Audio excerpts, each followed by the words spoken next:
क्रोध ना किया करो बात बात पे। छोटी छोटी बातों में आप गुस्सा करते हैं और कई बार गुस्से के चक्कर में आप अपने रिश्तों को बिगाड़ लेते हैं। एक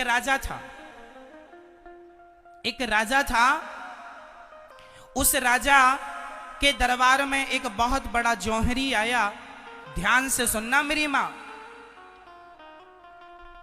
उसके दरबार में एक जौहरी आया और 2 बड़े बड़े हीरे लेकर आया।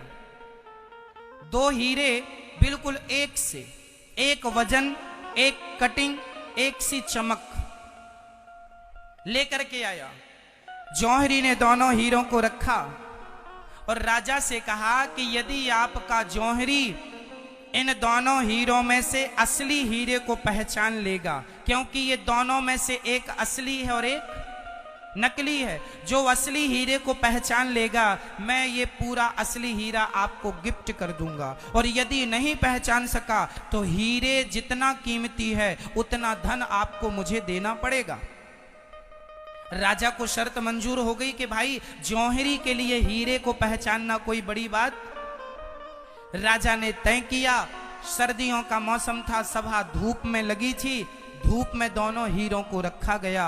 बड़े बड़े राजा के 10 जौहरी आए, पर वो 10 की 10 हीरे, एक सा हीरा, एक कटिंग, एक सी चमक, सारे जौहरी फेल होते गए। कैसे पहचाने कि असली कौन नकली कौन? 10 जौहरी फेल हो गए, असली हीरे को ना पहचान पाए। अब तो राजा शर्त हार गए।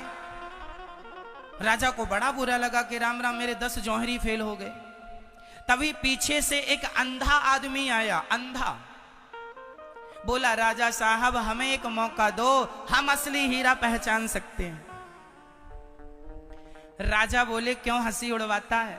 जिनकी आंखें थीं, जो पढ़े लिखे थे, जौहरी थे, वो तो पहचान ना पाए कि असली और नकली में अंतर क्या है। तुम तो अंधे हो। कहा, महाराज मौका तो दो। उस अंधे ने दोनों हीरों को उठाया और उठाकर बड़ी आसानी से बोला, महाराज ये असली है, ये नकली है। सब दंग रह गए। जिसका हीरा था वो तो जानता था, अब तो चक्कर में पड़ गया। भाई आप अंधे हो, आपको कैसे पता कि असली हीरा कौन है, नकली हीरा कौन है? दोनों एक से दिखते हैं। उस अंधे ने कहा, ये दोनों हीरे धूप में रखे थे और धूप में जो गर्म हो गया वो पत्थर था, नकली था, और जो धूप में भी ठंडा बना रहा वही असली हीरा है। जो धूप में ठंडा रहा वो क्या है? जो धूप में ठंडा रहा वो क्या है? बस मेरी माँ, जो बात बात में गर्म हो जाए ये सब पत्थर हैं, और जो विषम परिस्थितियों में भी अपने दिमाग को ठंडा रखते हैं वही हीरा है, वही असली हीरे हैं। अब आप बताओ कि आप में से कितने हीरे हैं और कितने पत्थर हैं? अपना मूल्यांकन खुद कीजिए। बताइए, बात बात में गुस्सा किसे आता है? जिसे बात बात में गुस्सा आता है वो आदमी, वो पत्थर है, 2 कौड़ी का आदमी है। बात बात में गुस्सा क्रोध करने वाले वो अपना मूल्यांकन करें, 2 कौड़ी के लोग हैं। पत्थर का क्या मूल्य होता है? जबकि बड़ी बड़ी बातों पर भी वो अपने दिमाग को ठंडा रखें, वो कौन होते हैं? वो असली हीरे होते हैं। तो गोस्वामी जी कहते हैं, काम क्रोध,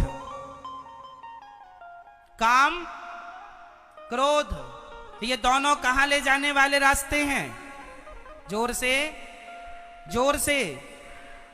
नाथ नरक के पंथ, नरक के दरवाजे हैं। तो काम से बचिएगा, पराई स्त्री पराये पुरुष से बचिएगा, काम क्रोध से बचिएगा। बात बात में गुस्सा नहीं। जहां क्रोध करने के, हम ये नहीं कहते कि गुस्सा नहीं करना चाहिए। अच्छा बताइए, गुस्सा करना सही है कि गलत है? बोलो, गुस्सा करना सही है कि गलत है? बोलो हाँ या ना। गुस्सा करना सही भी है और गलत भी है। कहां गुस्सा करना चाहिए और कहां नहीं, इसकी कंडीशन है। स्थिति है। कहा करें, अब मैं 2 उदाहरण देता हूं, उदाहरण शास्त्रों के हैं, सुनिएगा। पहला, भरी सभा में द्रौपदी की साड़ी खिंचती रही, क्या भीष्म पितामह को गुस्सा आया? बोलो हाँ या ना। जबकि गुस्सा आना चाहिए था, बोलो हाँ, गुस्सा आना चाहिए था ना। भरी सभा में द्रौपदी की साड़ी खिंच रही थी, पितामह को गुस्सा आना चाहिए था, परंतु गुस्सा नहीं आया तो बाणों की सैया मिली।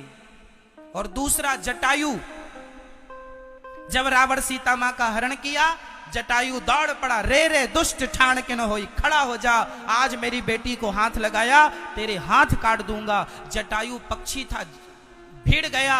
रामचरितमानस में लिखा है, रामचरितमानस में जटायु ने पंखों से ऐसा प्रहार किया कि कुछ क्षणों के लिए रावण मूर्छित होकर जमीन में गिर पड़ा था।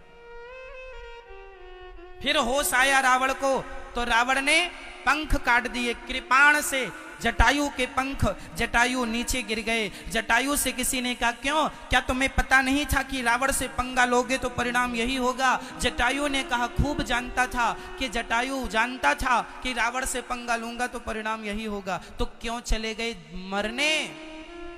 जटायु ने कहा कि मैं भीष्म पितामह, मैं वो नहीं हूं कि मेरी आंखों के सामने एक नारी की लाज लुटती रहे और मैं तमाशा देखता रहूं। अरे मैं मर गया, भले मर गया, पर मैं मरूंगा तो गर्व से मरूंगा कि कम से कम मैंने किसी की रक्षा के लिए पक्षी होकर भी अपने पंख तो बढ़ाए।